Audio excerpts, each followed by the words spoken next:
João, capítulo 2. Podemos deixar aí.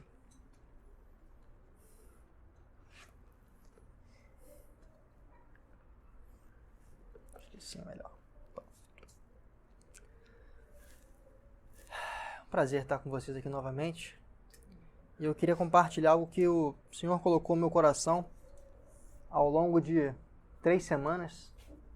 E as coisas foram se construindo, culminaram uma mensagem bem diferente. Achei bem bacana. E se eu pudesse dar um nome para a nossa mensagem hoje, seria O Meu Milagre é Difícil? Acho que esse seria o título mais adequado para a nossa mensagem de hoje. E já que hoje nós vamos falar de milagre, a gente tem o costume aqui de ver a definição das palavras, né? O que seria então um milagre? Será que um milagre se resume só a uma cura? O que é um milagre? Então a gente separou um tempinho para ir ao dicionário. E lá no dicionário, uma das primeiras definições que ele traz é assim. O que é um milagre? É um ato ou um acontecimento fora do comum, inexplicável pelas leis naturais, as leis da física, da matemática, química. E ele vai além. Pode ser também qualquer indicação da participação divina na vida humana. E esse indício que se revela especialmente por uma alteração súbita e fora do comum das leis da natureza.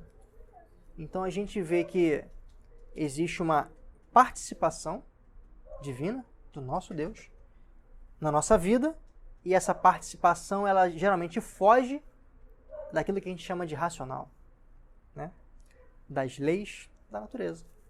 E aí tive a curiosidade de me perguntar então, qual foi o primeiro milagre que o nosso Senhor Jesus realizou?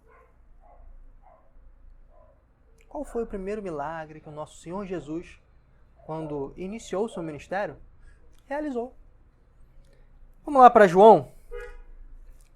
Lá em João, capítulo 2,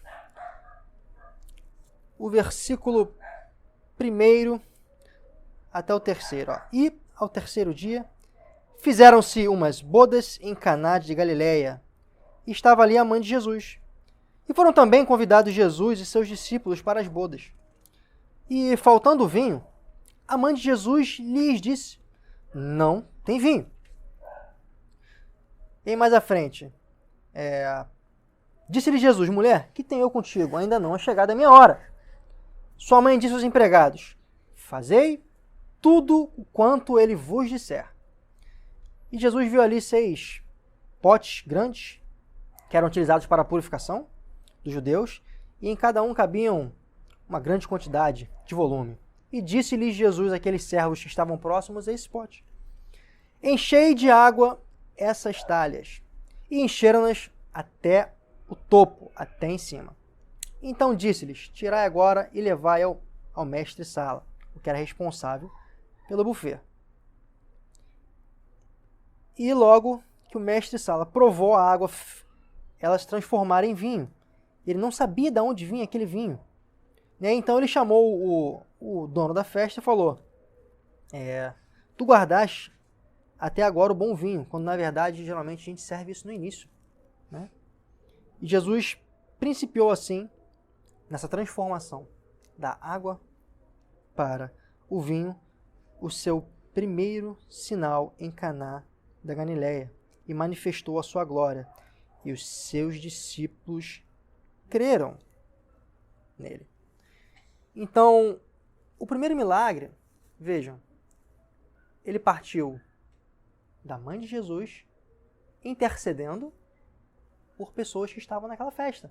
Muito provavelmente eles foram convidados, eram pessoas conhecidas. Então, o primeiro milagre que Jesus realizou foi através de uma pessoa, a sua mãe, intercedendo por outra. E o mais interessante aqui dessa parte é que a sua mãe, naquele momento, ela já crera que o seu filho, na figura de Cristo, ele conseguiria resolver o seu problema. Ela intercedeu junto a Jesus por outro.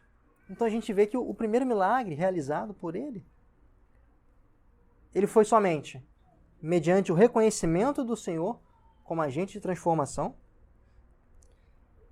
e que o motivo não era fazer um milagre grandioso, mas, como está escrito na palavra, a principal razão daquele milagre era para revelar a sua glória e fortalecer a crença em Cristo dos seus discípulos. Então, olha que fantástico. O primeiro milagre que aconteceu na Bíblia, ele não foi um motivo próprio. E isso pode nos alertar, nos acender uma luzinha, para a gente começar a entender que talvez nem tudo se resuma a nós. Essa é a coisa linda do início dessa história. Mas então eu vou além. Eu disse que o nosso título da mensagem era O Meu Milagre é Difícil, então eu pergunto para vocês. Será que existe algum milagre difícil para Jesus? Né? Será que existe algo o qual ele não possa fazer por nós? Essa é a pergunta que eu deixo no início da nossa mensagem, que não é extensa, mas o intuito dela é trazer vocês a reflexão sobre o que é o milagre, como eu participo no milagre da minha história, como eu participo em milagres daqueles que estão ao meu redor. E eu tenho certeza que ao final dessa mensagem nós vamos conseguir responder essa pergunta. Eu quero chamar vocês agora a ouvir alguns milagres que aconteceram ao longo da Bíblia. A gente vai ressaltar alguns pontos, assim como nós fizemos nesse primeiro, a gente entender qual foi a participação naquele milagre, o que ele quer nos ensinar e como pode se aplicar na nossa vida. Vamos lá para Marcos 2. Marcos 2, do 3 ao 12.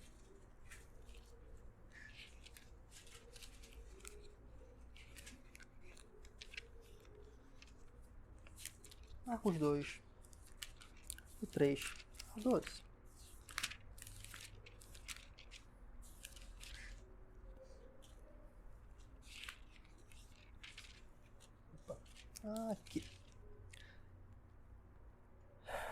Aqui a gente vai abordar, meus amigos, um milagre que ele foi manifestado para mostrar que ele podia resolver um problema que foi adquirido ao longo da vida. Marcos 2, do 3 ao 12, diz o seguinte. Depois de descer em Cafarnaum, e logo se juntaram os seus discípulos, que ainda nos lugares junto à porta eles cabiam, e anunciavam-lhes a palavra. E vieram ter com ele, conduzindo um paralítico, trazido por 4 pessoas. E não podendo aproximar-se dele, por causa da multidão, descobriram o telhado, onde estava, e fazendo um buraco, baixaram um leito que jazia um paralítico. E Jesus, vendo aquela ação, aquela atitude, aquele gesto de fé, disse ao paralítico: Filho, perdoados estão os teus pecados. Meu Deus, e assim ele foi curado. Eu quero chamar vocês aqui a refletir sobre esse primeiro ponto. Jesus está dizendo aqui que aquele problema que aquele jovem paralítico ele tinha adquirido foi por um motivo de um pecado seu, ou seja, foi por algum motivo na sua vida ele veio adquirir aquela paralisia.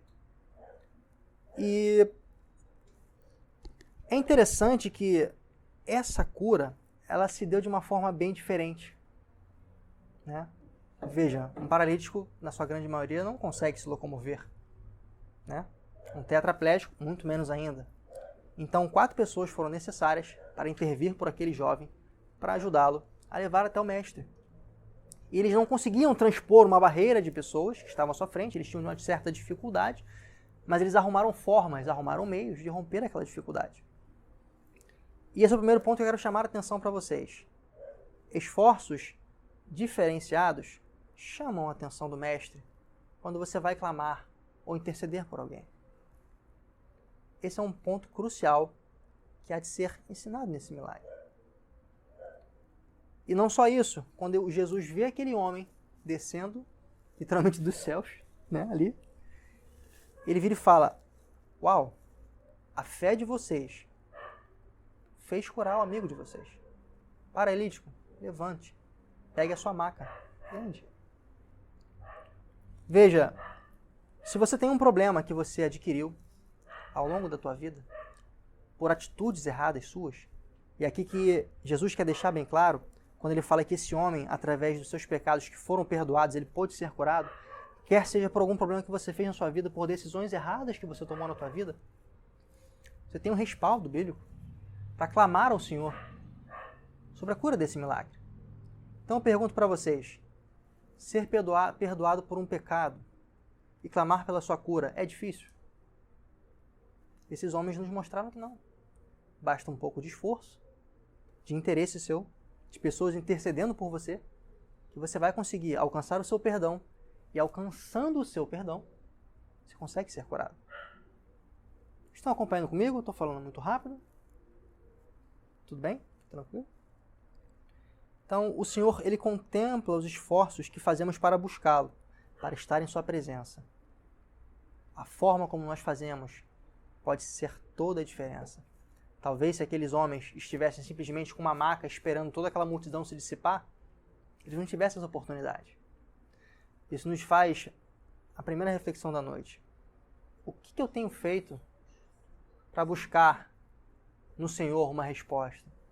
O que eu tenho feito para buscar no Senhor o meu milagre? Será que eu tenho ido além das expectativas? Ou tenho feito só o arroz com feijão? Será que vai ser o suficiente em todas as situações? Pois bem, nós vamos além. Eu quero chamar agora a atenção a vocês, não precisa ir até a passagem, por favor, de um outro milagre que ele aconteceu na nossa Bíblia,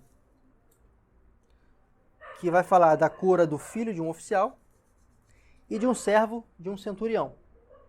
Eles têm características em comum, nós vamos também olhar, discriminar aqui, para a gente entender um pouco mais por que é tão importante esses dois milagres. E a primeira pergunta que eu me faço, para quem já conhece a história sobre esses dois casos, é: será que os milagres de Nosso Senhor, eles estão atrelados somente a quando Jesus passava pela terra? Essa é uma pergunta que eu deixo. Porque algumas pessoas defendem que sinais e maravilhas só se manifestavam nessa terra enquanto Jesus pisava na terra. Tem pessoas que defendem essa tese. Não, que os milagres, que as transformações eram só quando os apóstolos estavam aqui, junto com Jesus. Será que isso tem respaldo bíblico? Será? A história da cura do filho do oficial romano e do servo do centurião, ela vai mostrar pra gente que isso é uma grande mentira. Por quê? Ambos os casos, um servo foi enviado até o mestre para interceder por alguém que não estava ali, que não podia estar ali.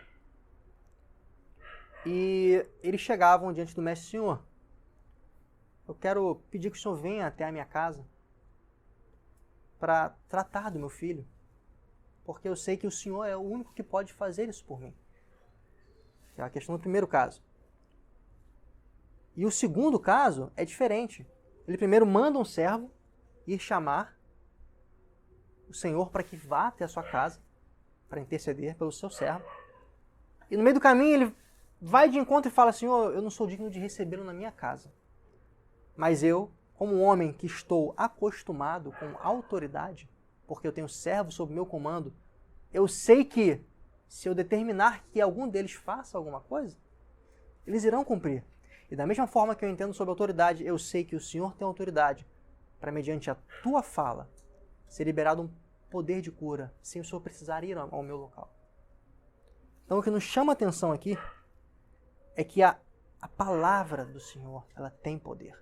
Mediante a fé desses dois homens, eles creram que somente a palavra do Senhor, sem ele ter que pisar, sem ele ver quem era a pessoa, seria o suficiente para curar, para transformar, para fazer acontecer o milagre. E vou além. O que a gente pode observar aqui também é que reconhecer a autoridade de Cristo sobre tudo e todas as coisas é um fator fundamental para que a palavra lançada sobre nós se cumpra. E é o que a gente consegue entender no segundo caso, do centurião. Que ele fala de autoridade, e a autoridade que Jesus tinha, sobre tudo, sobre todos, bastava para com a sua palavra se cumprir aquilo. E terceiro, o que é mais fantástico, ele se humilhou diante do Senhor. Ele sabia que ele era um servo de Roma, que não tinha lá a sua melhor fama. E ele se humilhou diante do Senhor e falou: eu não sou digno do teu favor. Mesmo sendo um oficial romano de alta posição, nada disso me adianta, porque eu não posso recebê-lo na minha casa. Então eu me humilho diante do Senhor e peço, eu creio que somente a tua palavra é o suficiente. A humilhação diante de Deus é um tempero maravilhoso, porque você tira o teu ego, você corta a tua soberba. E quando você se prostra, você se humilha diante do Senhor, você consegue alcançar o seu favor. Então são esses 3 grandes ensinamentos. Veja que esse homem, esse centurião, os judeus que foram interceder por ele, junto a Jesus, eles falavam: Senhor, por favor, ajude esse grande homem, porque ele é por nós. Veja, ele é um homem de fé, ele construiu uma sinagoga para nós, ele teme a ti, ele adora a ti. Mas Jesus vai e fala que a fé daquele homem era diferenciada. Ele não fala: que bacana, você realmente tem intercedido pelos meus filhos, pelo meu povo. Não foram as obras que ele fez. Não foi simplesmente ele ser agradável. Mas Jesus exalta, lá em Lucas 7, que a tua fé, não encontrei em Israel alguém com uma fé do tamanho da desse homem. E por causa da tua fé, pode voltar, que o teu milagre já se realizou. Então veja, nós falamos o primeiro, que as nossas atitudes, a maneira como nós buscamos estar diante do Senhor, ela faz diferença. Nós vimos através desse segundo milagre, que são 2 milagres, que reconhecendo a autoridade do nosso Senhor, mediante a nossa fé, e acreditando que a palavra dele basta para acontecer, isso também nos dá um respaldo para não ter que ter a presença do Senhor de imediato na terra. Ele nos céus está olhando por nós. Se nós cremos na sua autoridade, que ele venceu a morte, que ele é o Cristo e tem poder de tudo sobre todas as coisas, nós podemos interceder junto a ele para que possamos alcançar o nosso milagre. Todo mundo está comigo? Eu estou muito devagar? Está tranquilo? Está ótimo para uma noite fria? Alguém com chocolate quente? Um cappuccino? Muito bem. Mas vamos além. Será então que é difícil para a gente alcançar a cura de uma doença que não tem cura? Vamos pensar na nossa pandemia. Até então, o Covid foi um mal que veio assolar a Terra e passamos por algum bom tempo sem ter cura, né? Não tínhamos vacina, não tínhamos medicamentos, as pessoas falavam que queriam, se charfundavam no medo porque achavam que era impossível sobreviver, que aquilo era punição do Senhor para destruir a terra, enfim, diversas coisas, né? E a pergunta que eu deixo aqui para vocês é: será que é difícil para o Senhor Jesus tratar de algo que não tem cura? Será que a Bíblia tem respaldo para falar sobre isso? O que vocês me dizem então? Lá na época de Jesus, ou até antes, na época de Moisés, o que vocês me falam sobre a lepra? A lepra, durante muito tempo, na antiguidade, o povo achava que a lepra era um castigo divino. Porque era uma doença que não tinha cura. Ela não tinha um tratamento. E por não ter um tratamento, Israel tinha uma doutrina acionada, partindo dos sacerdotes, que era isolar aquelas pessoas, e os sacerdotes do templo eram responsáveis por avaliar se aquela pessoa estava curada ou não depois daquela quarentena, daquela separação. Certo? Então, pense comigo. O que fazer diante da lepra? Né? Podemos fazer essa comparação junto com o Covid? Me permita fazer essa comparação junto com o Covid. O que fazer junto ao Covid? Será que é impossível curar? Lá em Lucas 5, do 12 ao 13, a gente vai ver um pouquinho sobre isso. Como Jesus tratou com o leproso.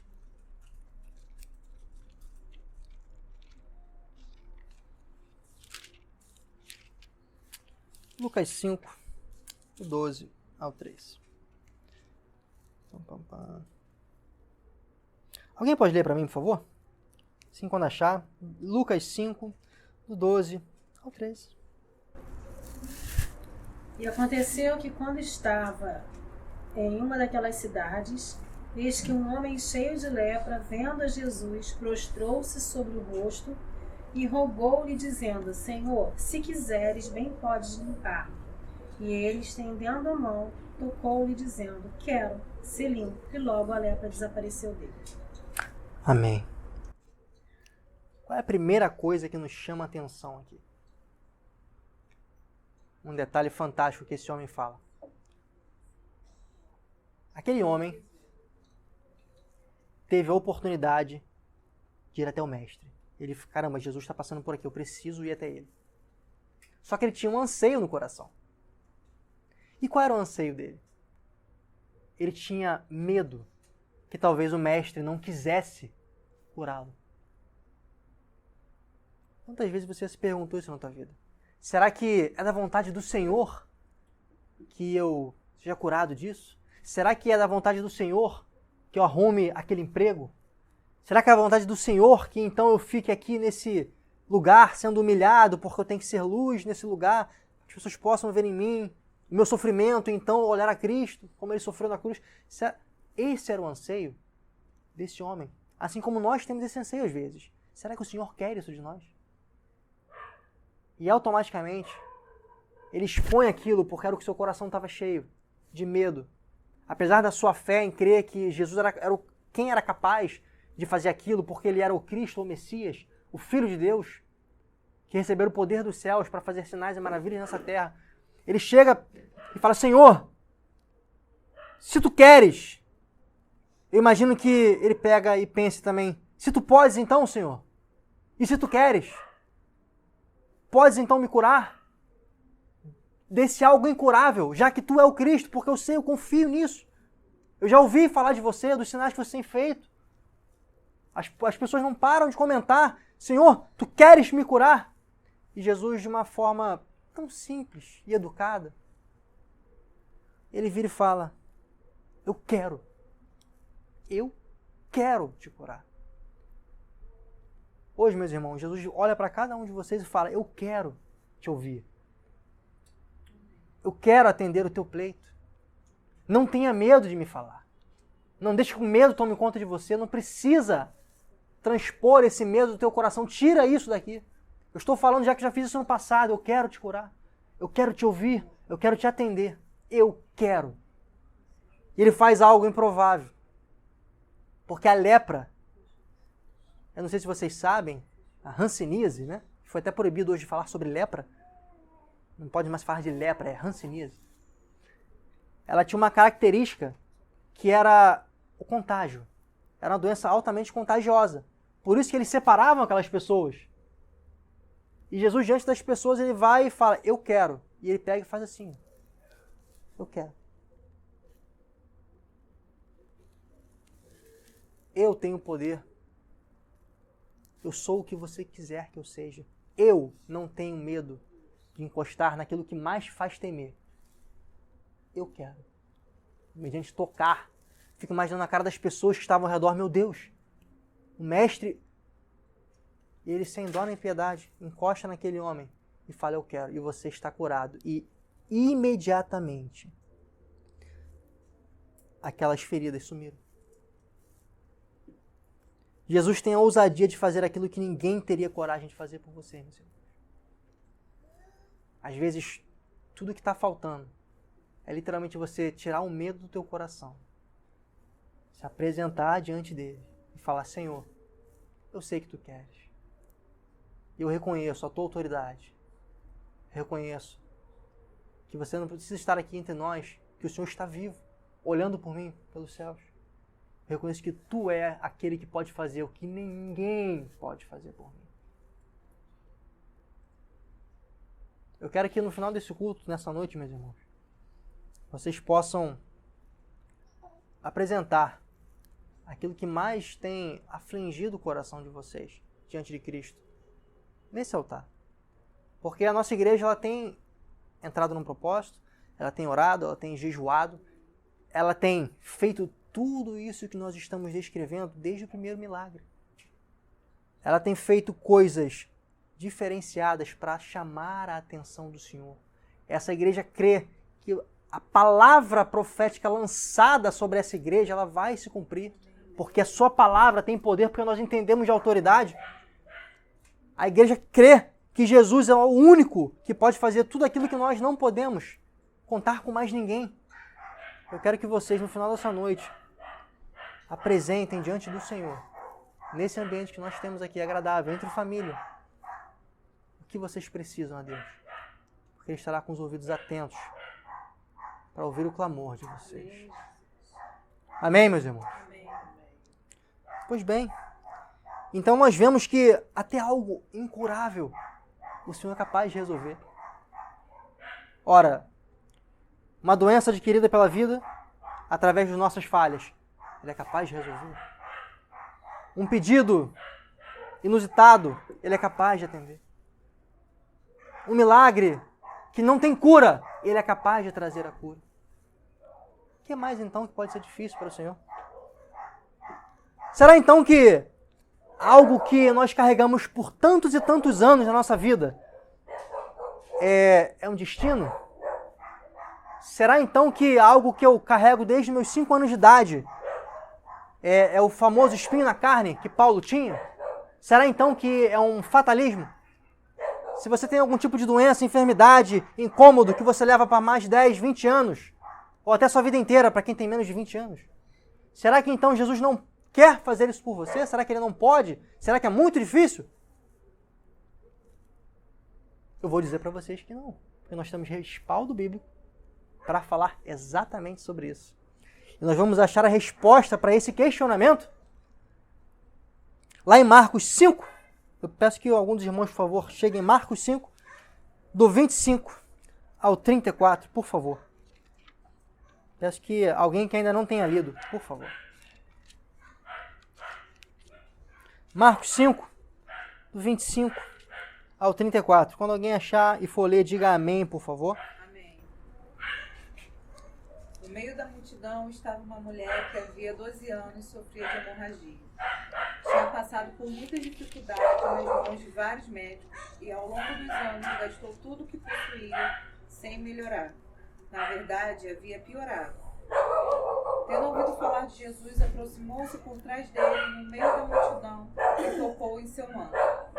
Pois pensava, se eu apenas tocar em seu manto, serei curado. No mesmo instante, a hemorragia parou e ela sentiu em seu corpo que tinha sido curada da enfermidade. Jesus imediatamente percebeu que dele havia saído o poder, por isso virou-se para a multidão e perguntou: quem tocou em meu manto? Seus discípulos disseram: veja a multidão que aperta de todos os lados. Como o Senhor ainda pergunta quem tocou em mim? Jesus, porém, continuou a olhar ao redor para ver quem havia feito aquilo. Então a mulher, assustada e tremendo pelo que lhe tinha acontecido, veio e, ajoelhando-se diante dele, contou o que havia feito. Jesus lhe disse: filha, sua fé a curou. Vá em paz, seu sofrimento acabou. Amém. Olha, a gente acabou de ver uma demonstração de que não importa quanto tempo você arrasta na tua vida algum problema. Essa mulher carregava um grande problema. Eu não sei se vocês param para analisar certas coisas que estão escritas na Bíblia, mas pense alguém com uma hemorragia interna, né? Eu acho que alguém nessa igreja já teve uma hemorragia interna. Durante um dia? Foi um dia? Quantas horas? Minutos. Uma pessoa dessa igreja teve uma hemorragia interna por alguns minutos. E naquele dia, essa pequena hemorragia interna a levou à morte. Graças a Deus, o nosso Senhor é um Deus de milagres, é um Deus que tem poder sobre a morte. E pela graça e misericórdia dele, ele decidiu trazer essa mulher de volta. Para assim como no primeiro milagre que ele fez, para que esse milagre que ela carrega diariamente possa fortificar, solidificar a fé dos discípulos dessa igreja. Para ela ser literalmente um outdoor que leva a marca do milagre, a marca da responsabilidade de ser um milagre vivo. Então, esse membro da igreja, por alguns minutos, sangrou intensamente e veio a falecer naquele momento. Pense então uma mulher que, além de já sangrar mensalmente por uma semana, que já é um negócio meio estranho, né? Você começa até a duvidar se a criação realmente é divina, isso, porque é um negócio que sangra 7 dias por semana, mensalmente, e não morre. Tu começa a questionar realmente se isso é de Deus ou se realmente é a manifestação plena de que ele tem controle sobre a morte. Amém, irmãos? Pois é, complexo. Então, agora você imagina a pessoa sangrar durante 12 anos, ininterruptamente. Eu acho que isso é um problema. E aí Jesus vem e fala nessa passagem que ela incessantemente, ela buscou e gastou tudo que tinha. Aí você para e pensa, nossa, mas que mulher burra, né? Por que não falou para Jesus? Porque ele não estava lá? 12 anos, isso aqui era o começo do ministério de Jesus, só você fazer as contas, não precisa ser dono da matemática para entender que ele tinha acabado de chegar na parada, vamos falar assim. E ela fez tudo o que ela podia. Ela foi literalmente até o último centavo, porque ela não aguentava mais ter dia após dia o sentimento de morte, não saber se ela vai acordar. Ela fez tudo o que ela podia, ela foi a médico após médico.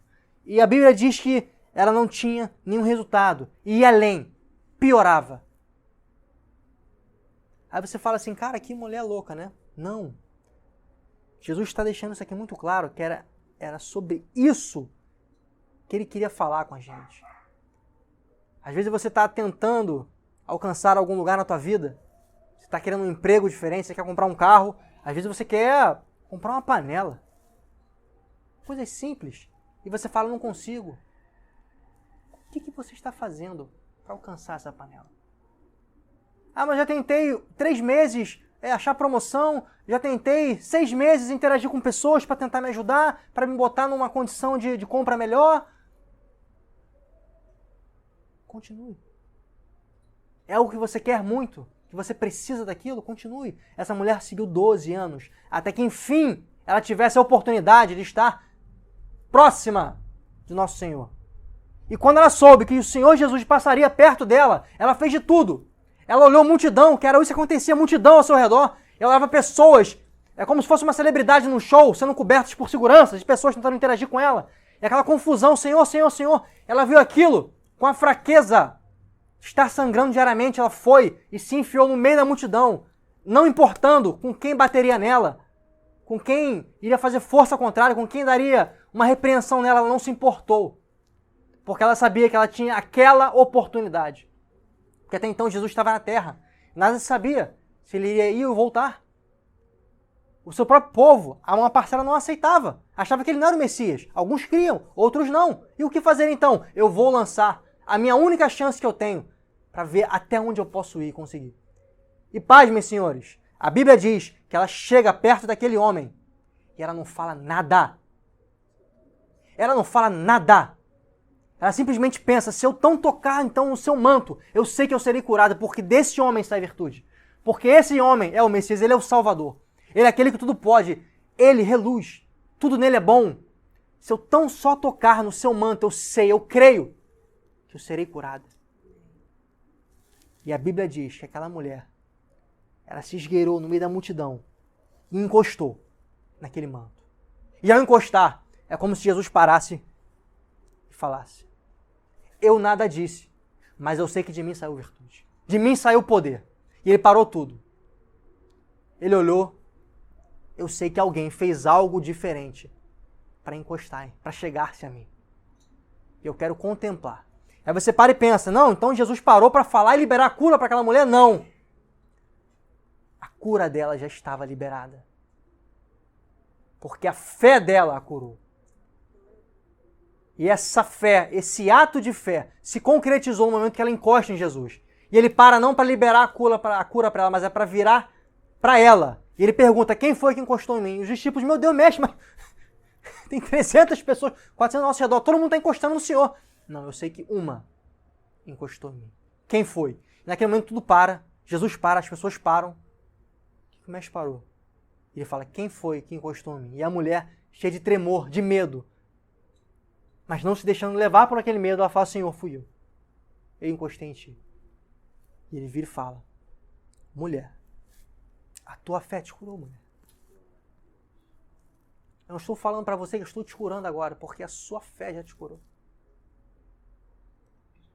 A tua atitude, a tua busca incessável para alcançar o teu problema, o resultado do teu problema, eu contemplei.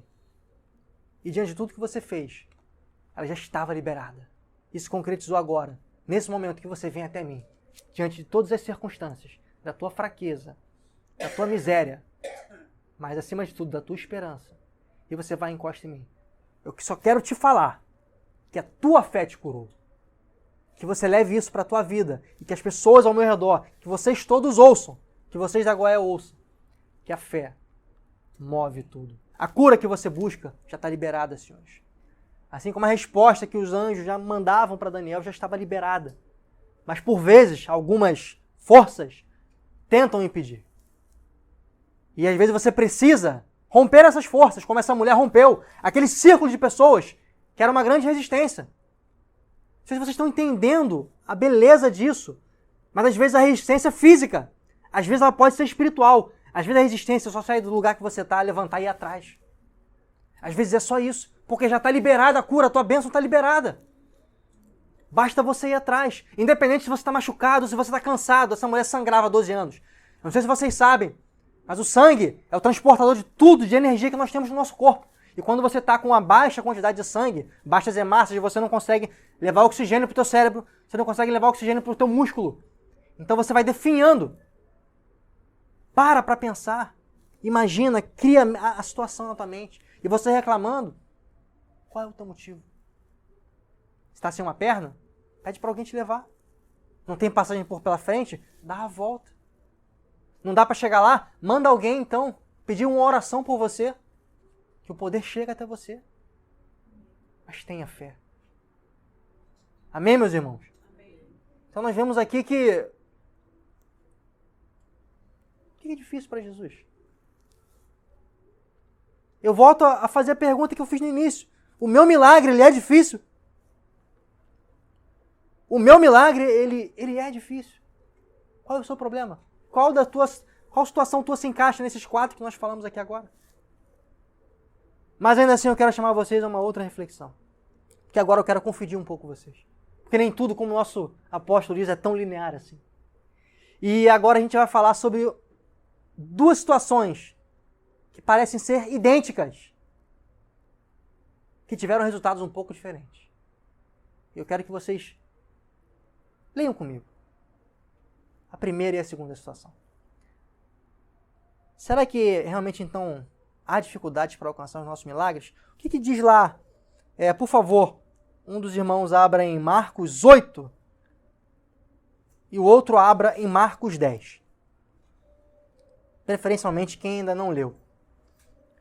Vou repetir. Um irmão, por favor, abra em Marcos 8, a partir do 22, e o outro irmão abra em Marcos 10, a partir do 46. Vou dar um tempinho para que vocês possam abrir e eu vou acompanhar com vocês.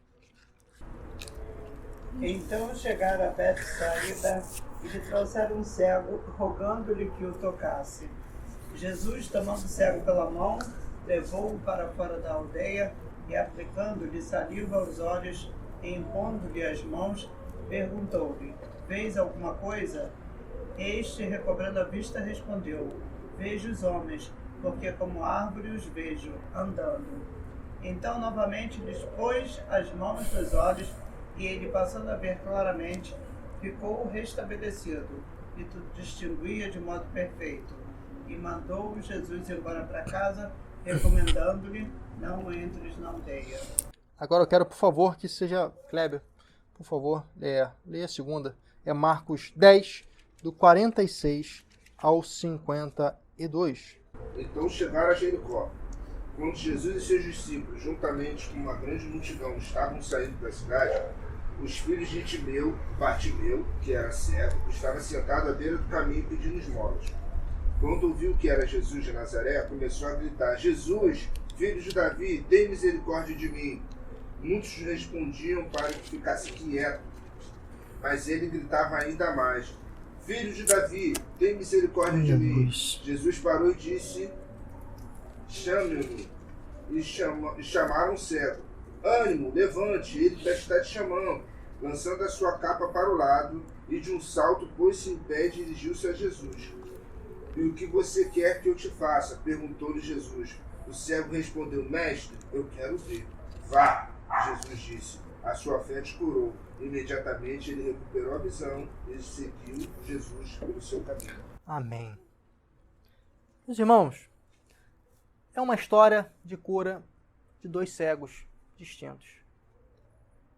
Qual é a diferença de uma história para outra? Alguém consegue perceber? E eu peço por favor que participem, né? Não é escola dominical, mas eu quero que vocês pensem. Existe alguma diferença entre uma história e outra? Uma foi instantânea, outra foi um processo. Uma foi instantânea e a outra foi um processo. A segunda, né, foi instantânea e a outra teve um processo. Então não foi de primeira. Pode-se dizer que foi de encontro, outro buscou o milagre. Mesmo repreendendo a multidão. Isso aí é o ponto que eu queria fazer a pergunta, exatamente. Olha, eu peguei na passagem de Marcos porque um vem logo após o outro, né?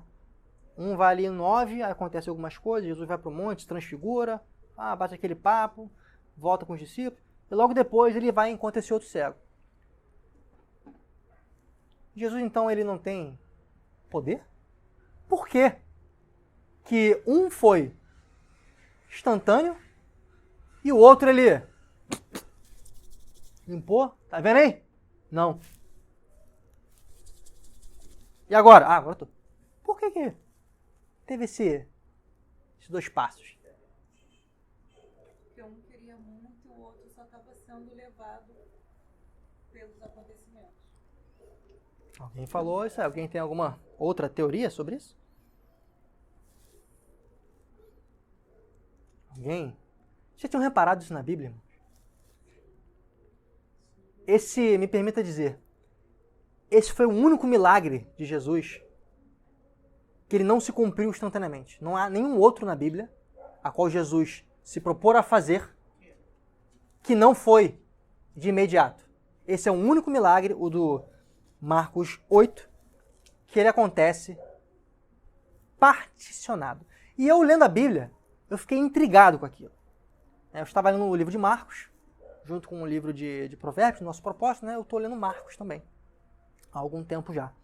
E aí um capítulo por dia. E quando você faz isso, nosso apóstolo também já falou que é um tipo de leitura diferente, que você pode se esmiuçar, né? Ver alguns detalhes a mais, buscar e tal. Isso me chamou a atenção. Eu falei, se eu bem vi aqui, foi em 2 tempos. Jesus estava fraco. Aí fui ver, ele estava de jejum? Não estava de jejum. Então, mas o que rolou? E é literalmente um detalhe muito simples. A primeira situação não deixa claro pra gente qual foi o motivo daquele cego ir. Porque a palavra diz que ele foi levado por pessoas até Jesus. Né? Ele pediu aquela cura? A gente também não tem aquele discurso. Ora, basicamente todo milagre que Jesus operava sobre cura, ele perguntava: o que tu queres? Como assim? Ele o fez no segundo exemplo. Ora, ele é um cego, mas o que tu queres? Senhor, eu quero ser curado. Mas nesse aqui ele não diz que ele queria ser curado. E isso não está escrito, tá? Mas sou eu construindo pensamentos. Tudo que me leva a pensar que a sua família cria que Jesus era o Senhor, tinha um parente que estava com problemas. E olha, seguinte, ó. Esse cara tá passando aí, tá curando geral. Vambora, Juninho.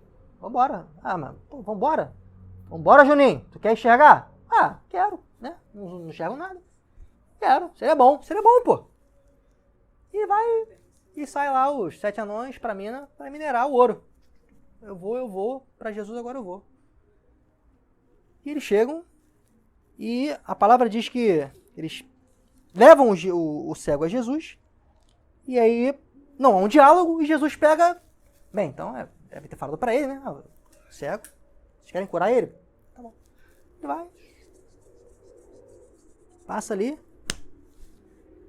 E ele recebe uma visão ali de pessoas como se fossem árvores, né? Se você pegar a sua visão e fizer assim, a cabeça de vocês fica larga.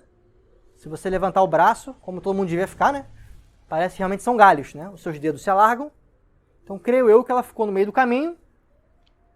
E aí também não está escrito, mas eu estou aqui compartilhando com vocês que eu entendo que aquele homem, por não demonstrar nada, ele não creu 100%. E Jesus fala, tu tá enxergando aí, cara? Porque ele estava quieto. E ao invés de ele se animar porque voltou a ver alguma coisa, ele falou, olha, tô vendo aqui o pessoal, mas tá parecendo um monte de árvore andando. Né? Aí eu fico imaginando se a mãe daquele jovem estivesse ali, né? Tipo, não te dê essa educação, fala direito, né? Se comporta, fala direito com o mestre. Eu tô vendo aqui as árvores. Aí Jesus, meu Deus do céu. Em amor a essas pessoas, vamos lá. Vamos lá, de novo. Passar ali um cuspezinho na mão. Dá uma limpadinha no vidro. Tá vendo agora, filho? Ô, mestre, agora... Show de bola, agora tá... Agora tá, como diz um membro aqui da igreja, agora tá filé. Tá maneiro. Show. Tô vendo. Você veio lhe agradecer? Então Jesus falou, pode voltar pro seu povo. E só não passa pela cidade, porque cada vez que a pessoa vê que eu fiz um milagre, tá me dando problema, tá me dando estresse aí, eu tenho que fazer no sapato. Né? Não passa pelo vilarejo, não. Vai pra tua casa e descansa. E aqui, meus amigos, né, brincadeiras à parte, a gente vê literalmente que são pessoas intercedendo por aquele homem. E o que eu quero chamar vocês a atenção nesse momento é que uma das coisas que gera resistência para os céus se moverem é o querer e o crer. Porque aquele homem, como às vezes a gente faz, né? Pô, quer dar uma volta? Quero, deixa eu dar uma volta. Se você não quer, você só não está fazendo nada. Então ele não tinha mais o que fazer. Era melhor tentar. Então, um fator fundamental para que o teu milagre ele seja pleno é a forma como você se disponibiliza para aquilo acontecer. Nós vimos 4 histórias fantásticas, onde pessoas romperam com o impossível para aproveitar aquela oportunidade. E esse jovem ele simplesmente chega e faz pouco caso das coisas. E aí isso chama a atenção de Jesus, porque ele pergunta, pô, tu tá vendo aí, cara? Né? Pô, não sei se tu quer muito, né? Tu não falou nada, né? Pra quem tá cego, tá tudo escuro e aparece alguma coisa, chama atenção, né? Tô vendo. Então, esse é o grande detalhe dessa história. E você vê, agora vamos transpor para a próxima história, que foi totalmente diferente a postura daquele homem. Ora, Bartimeu era um cego que ficava no meio do caminho, pedindo esmola. E ele estava atento, porque ele ouvia Jesus pessoas clamando pelo nome de Jesus, ele está aqui. Meu Deus, o mestre está aqui perto. E ele sabia que talvez ele não tivesse nenhuma outra chance. Talvez ele não visse, olha que legal, uma nova oportunidade. Ainda que no seu escuro, na sua cegueira.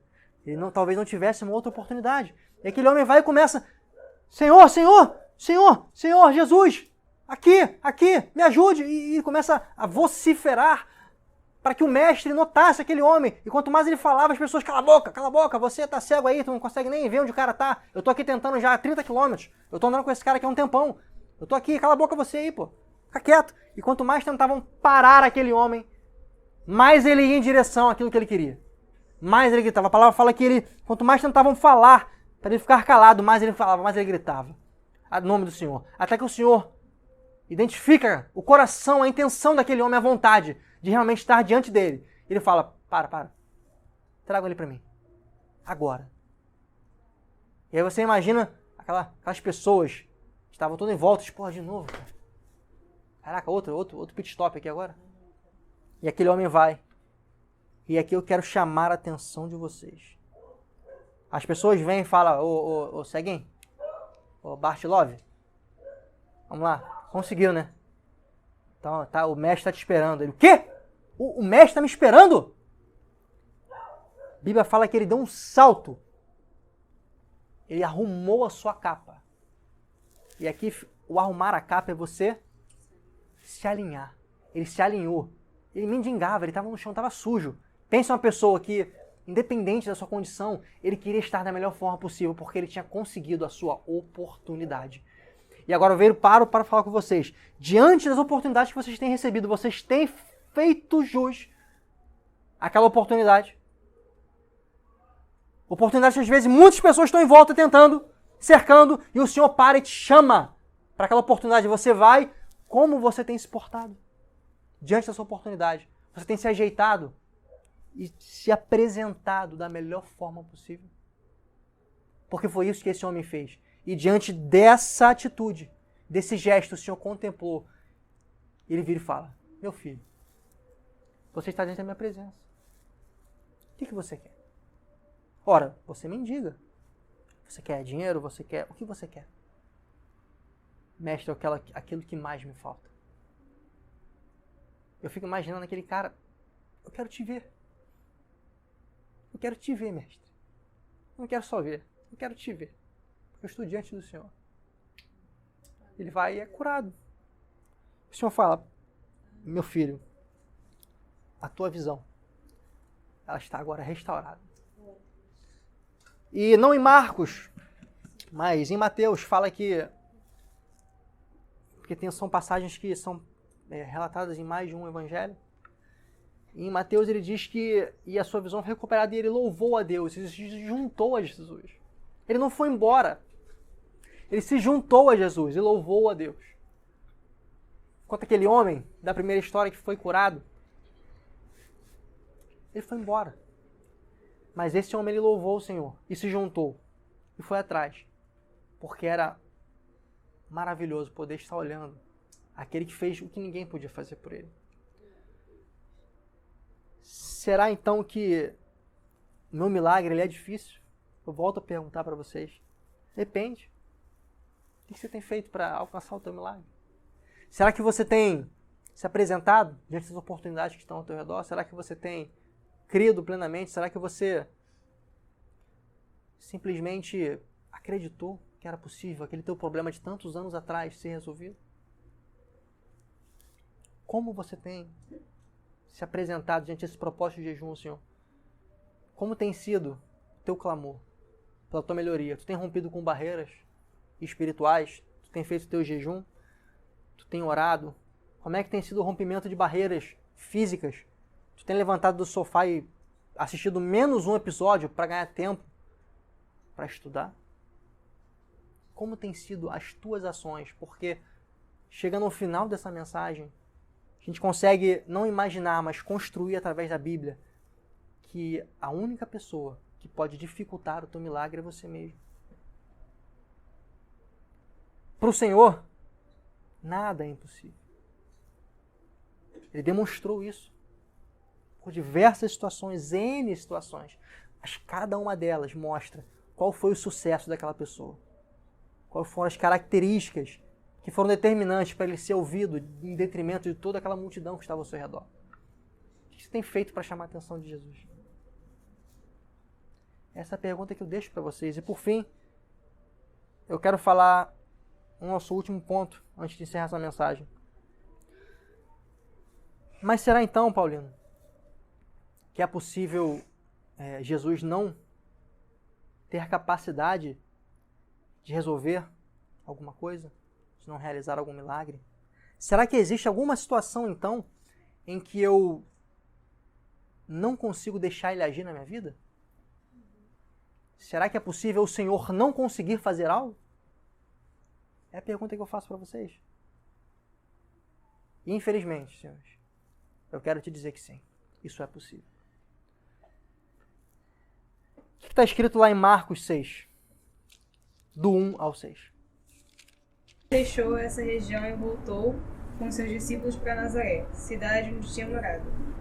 No sábado seguinte começou a ensinar na sinagoga, e muitos dos que ouviam se admiraram e perguntavam: de onde vem tanta sabedoria e poder para realizar esses milagres? Não é esse o carpinteiro, filho de Maria e irmão de Tiago, José, Judas e Simão? Suas irmãs moram aqui entre nós. E sentia-se muito ofendidos. Então Jesus lhes disse: o profeta recebe honra em toda parte, menos em sua cidade e entre seus parentes e própria família. Por isso, não pôde realizar milagres ali, exceto pôr as mãos sobre alguns enfermos e curá-los. E ficou admirado com a integridade de... No versículo 5 diz: e não podia fazer ali obras maravilhosas e milagres. Ponto e vírgula. Somente curou alguns poucos enfermos, impondo-lhe as mãos.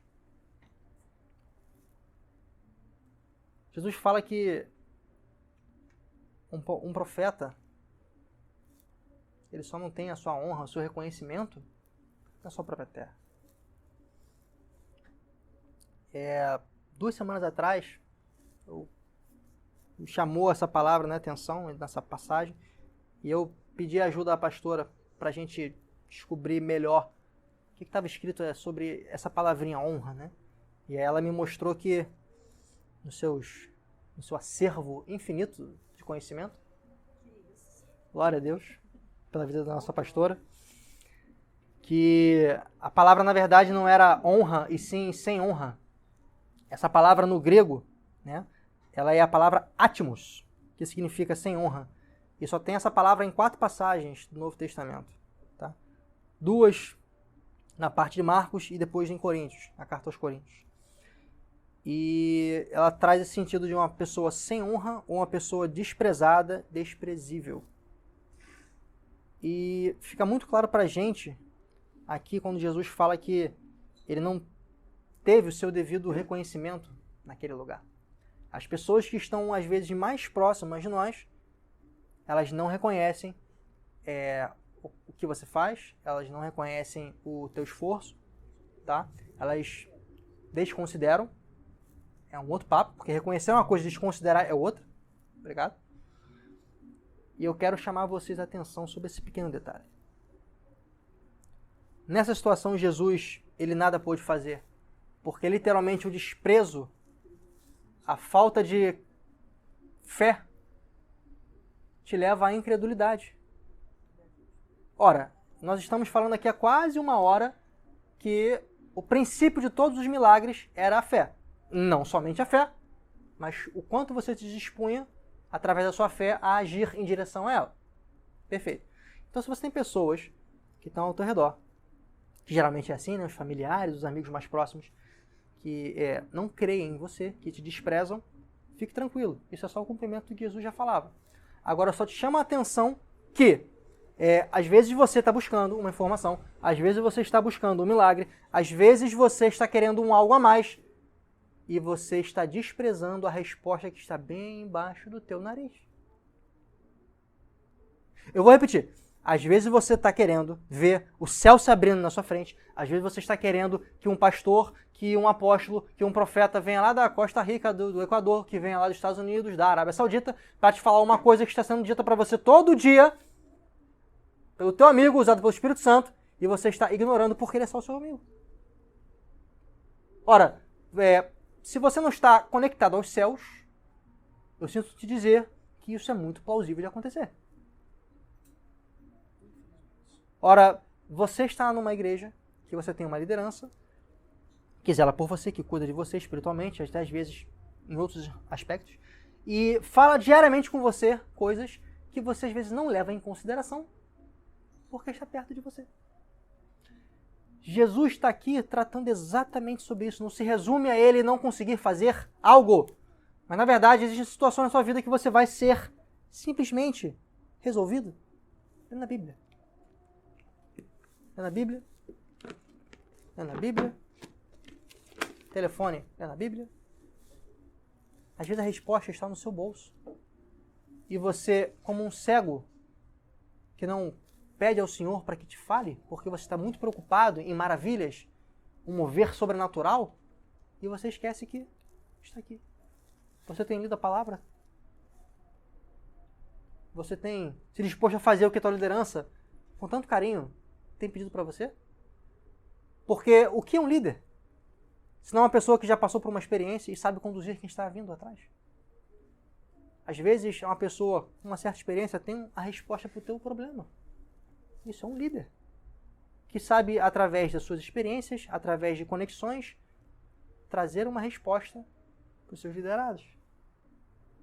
E Jesus fala, muitas pessoas não querem me ouvir só porque eu estou próximo delas. Porque elas preferem enxergar a parte humana. Porque eu sou filho de alguém. Porque o meu passado fez parte delas. Porque eu fazia isso ou porque eu fazia assado. As pessoas por vezes olham para o passado. E não olham para quem você é agora. Já não falamos sobre isso aqui na igreja? Que muitas pessoas estão tentando justificar problemas e erros, traumas, inimizades pelo teu passado, mas não quer ver o que você está fazendo agora. Porque não interessa para elas. Porque é muito mais fácil ver o teu passado e te condenar. Às vezes, você não está dando valor à pessoa que está ao teu lado, que tem a tua resposta. E a palavra diz que por causa da incredulidade e da falta de honra, do desprezo, da falta de atenção, muitos não puderam receber Jesus, não pôde. Veja, ele queria, ele estava lá para isso, ele queria, mas ele não pôde por uma legalidade. O desprezo, a desonra. É simples assim. Então, se alguém um dia virar para você e falar assim, Jesus não pode fazer isso, homem. Não pode porque você não crê. Porque você não tem lido, porque você não acredita, você não sabe o que ele é capaz de fazer. Você prefere se fechar. Porque a única condição que Deus mostra nessa Bíblia que ele não pode fazer é quando você não dá a devida honra aos seus ensinamentos, aos seus mandamentos, à sua doutrina, o seu amor, a sua graça e a sua misericórdia. Lembra que nós conversávamos aqui na igreja sobre as 3 coisas que são as mais importantes para o crente fazer? Que ele completando essas 3 coisas, esse número mágico, ele consegue atingir a plenitude dos céus na terra? Alguém lembra quais são as 3 coisas? Vamos lá. Estudo da palavra, jejuar e orar. E é impossível, com essas 3 coisas tão simples, você não se conectar ao Senhor, e você não honrar o seu nome. E aí a palavra diz que naquele lugar ele só pôde, no máximo, curar alguns enfermos. E aqui é a válvula de escape. Porque quando ele diz que ele pôde somente impor as mãos e curar alguns enfermos, aqui ainda assim ele está expressando a sua misericórdia. Porque mesmo assim, se você não se move na direção de que você precisa, porque cabe a você fazer alguma coisa, pelo menos naquilo que você não tem poder de decisão, ainda assim eu sou o teu socorro. Então, se existe uma doença sobre você que você não tem poder sobre ela, pela minha misericórdia, eu estendo a minha mão sobre você e te curo. Que cada um de vocês, meus irmãos, possam encontrar na vida de vocês diariamente a graça e o favor do Senhor. E não somente a sua misericórdia. Porque aqui é muito clara a palavra, que ele alcança no último estágio, o da doença. Todo o restante podia ser evitado e o caminho podia ser revertido para a direção oposta. Só depende de você. Ele vai estar contigo no final, se infelizmente só for o final que te espera. Ele vai te dar N oportunidades. Aproveite cada uma delas. E vou além. Nesse último ensinamento, que vocês possam dar ouvidos às pessoas que estão ao seu redor. E quem são as primeiras pessoas que estão ao seu redor? Seu marido ou sua esposa? Seus líderes, seus irmãos, os quais já passaram por experiências e podem somar na vida de vocês. Porque se você não está cuidando e olhando para o que está ao teu redor, como você acha que você vai conseguir enxergar além?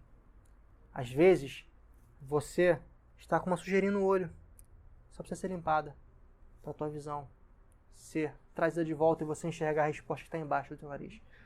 Que essa igreja possa meditar nessa palavra, crer nela, porque é mediante a fé e através da direção que você vai andar nela que vai se resolver e vai se cumprir na sua vida. Amém, meus irmãos?